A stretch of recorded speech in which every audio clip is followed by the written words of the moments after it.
Friends, Umiya ફૂડમાં તમારું સ્વાગત છે। આજે આપણે બનાવીશું બિસ્કિટ ભાખરી અને મેથી મસાલા ભાખરી। એકદમ ક્રિસ્પી એવી આપણી ભાખરી તૈયાર થાય છે। આ ભાખરીને તમે 3 થી 4 દિવસ સુધી સ્ટોર કરી શકો છો। તો બિસ્કિટ ભાખરી બનાવવા માટે આપણે એક બાઉલ લીધો છે। એમાં મેં અહીં 1 વાટકી ઘઉંનો લોટ લીધો છે। ઘઉંનો જે આપણે રેગ્યુલર રોટલીનો આવે એ જ લોટ લીધો છે। હવે એમાં આપણે સ્વાદ પ્રમાણે મીઠું નાખીશું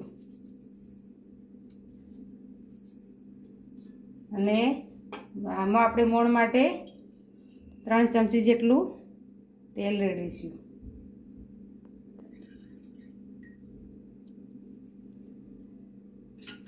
હવે એમાં આપણે તલ અને જીરું એ અચકચરું વાટીને નાખીશું। મેં 1 ચમચી જીરું લીધું છે અને 1 ચમચી તલ લીધા છે। તમે અજમો લેવો હોય તો અજમો પણ લઈ શકો। એને આ રીતે આપણે વેલણથી ક્રશ કરી દઈશું। હવે આ ક્રશ થયેલું જીરું અને તલને આપણે આ લોટમાં નાખી દઈશું। હવે આ લોટને બધું તેલ ને બધું મિક્સ કરી લઈશું।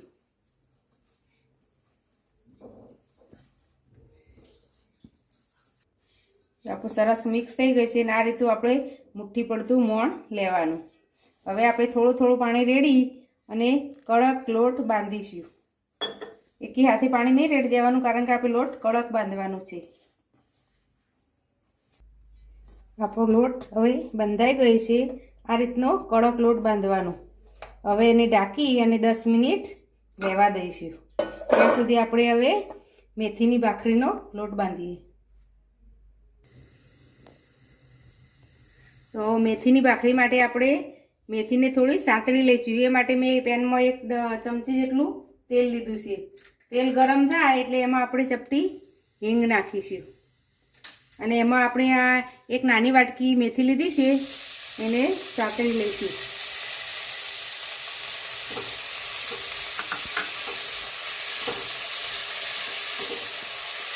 મેથીનું થોડું પાણી બળી જશે આ રીતે સાંતળવાથી, તો આપણી ભાખરી થોડો લાંબો સમય સુધી રહેશે। આ ભાખરી આપણે 3 થી 4 દિવસ સુધી રાખી શકીએ છીએ, એટલે આ મેથીને સાંતળવી જરૂરી છે। આપણી મેથી હવે સંતળાઈ ગઈ છે। હવે એને થોડી ઠંડી થવા દઈશું। ત્યાં સુધી આપણે હવે આ બાઉલમાં 1 વાટકી લોટ લઈશું ને એમાં આપણે મસાલા કરીશું। તો સ્વાદ પ્રમાણે મીઠું નાખીશું,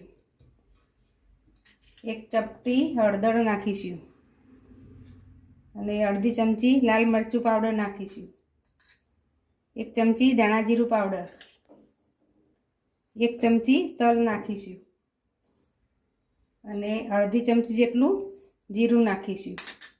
હવે આ મેથીનું મિશ્રણ છે એ આપણે આમાં લોટમાં નાખી દઈશું।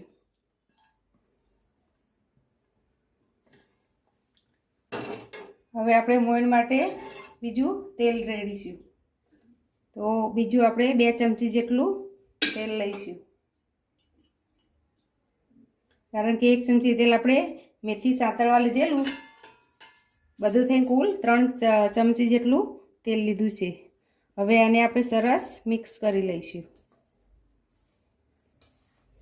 આમાં પણ આ રીતે મુઠ્ઠી પડતું મોણ નાખવાનું।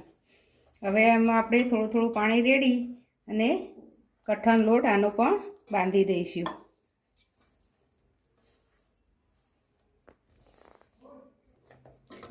આપણો લોટ આ સરસ બંધાઈ ગયો છે। આ રીતનો કઠણ લોટ બાંધવાનો, એટલે આપણી ભાખરી ક્રિસ્પી થાય। હવે એને પણ આપણે ઢાંકી અને 10 મિનિટ રેસ્ટ આપીશું। હવે આપણે ભાખરી વણી લઈએ। તો ભાખરીનો લોટ પહેલાં 1 વખત ફરી પાછો આપણે 2 મિનિટ મસળી લઈએ।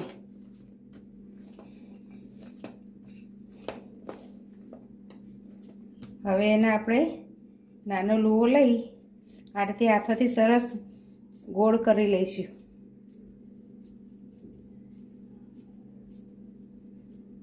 આ રીતે હવે આપણે વણી લઈશું। હવે આપણે આ રીતે પ્રેસ કરી અને આપણી ભાખરી વણી લઈશું। આપણે બહુ જાડી પણ નથી રાખવાની કે બહુ પતલી પણ નથી કરવાની, મીડિયમ સાઈઝની ભાખરી વણી લઈશું।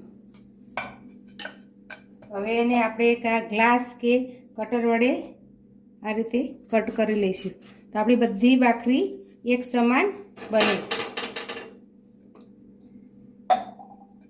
તમે જોઈ શકો છો આટલી થિકનેસ રાખવાની। આ રીતે હવે આપણે બધી ભાખરી વણી લઈશું। આપણી બધી ભાખરી વણાઈ ગઈ છે તો હવે એના ઉપર આપણે આ રીતે સરીની મદદથી કાપા પાડી લઈશું એટલે આપણી ભાખરી અંદર સુધી ચડી જાય અને ફૂલે નહીં। તો આ રીતે આપણે બધી ભાખરીમાં કાપા કરી લઈશું। હવે આપણે આ મેથીની ભાખરી પણ વણી લઈશું તો લોટને ફરી આપણે 2 મિનિટ આ રીતે મસળી લઈશું। આ રીતે મોટો લુવો લઈશું આ વખતે આપણે અને સરસ હાથોથી આ રીતે મસળી અને લીસો લુવો તૈયાર કરીશું। હવે આને આપણે વણીશું।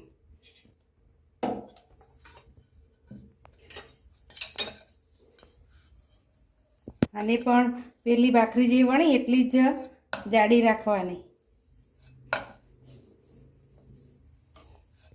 આપણી ભાખરી વણાઈ ગઈ છે એને પણ આ રીતે આપણે ગ્લાસ કે કટર વડે નાની નાની સાઈઝની બનાવી લઈશું।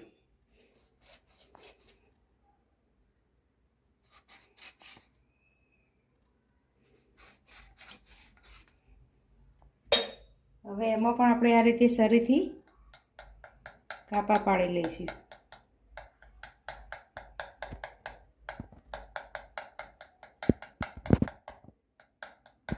હવે એને આપણે આ સાઈડથી લોટ લઈ અને આપણી ભાખરી તૈયાર કરી લઈશું।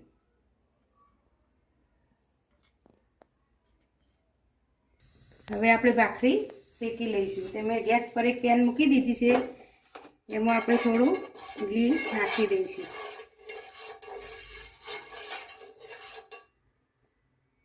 હવે એમાં આપણે ભાખરી મૂકી દઈશું।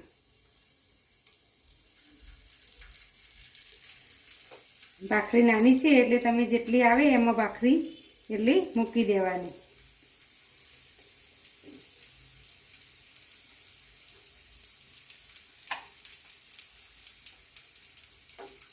હવે એકદમ સ્લો ગેસ રાખી અને ભાખરીને શેકવાની। હવે આપણે ભાખરીને પલટાવી અને ક્રિસ્પી થાય એવી આપણે શેકી લઈશું।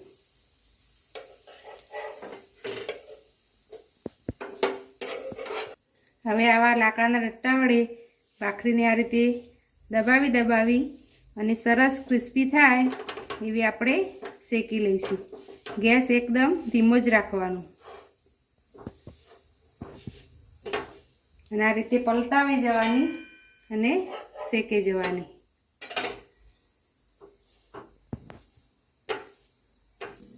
હવે આપણે આ રીતે થોડું ઘી ઉપર લગાવી દઈશું એટલે આપણી ભાખરી સરસ ક્રિસ્પી થઈ જાય। આ રીતે ફેવરી અને બંને બાજુ ઘી લગાવી દઈશું। તો આપણી ભાખરી સરસ શેકાઈ ગઈ છે। હવે એને આપણે પ્લેટમાં લઈ લઈશું અને બીજી બધી ભાખરી આ રીતે શેકી લઈશું। તૈયાર છે આપણી આ બિસ્કિટ ભાખરી અને મેથી મસાલા ભાખરી।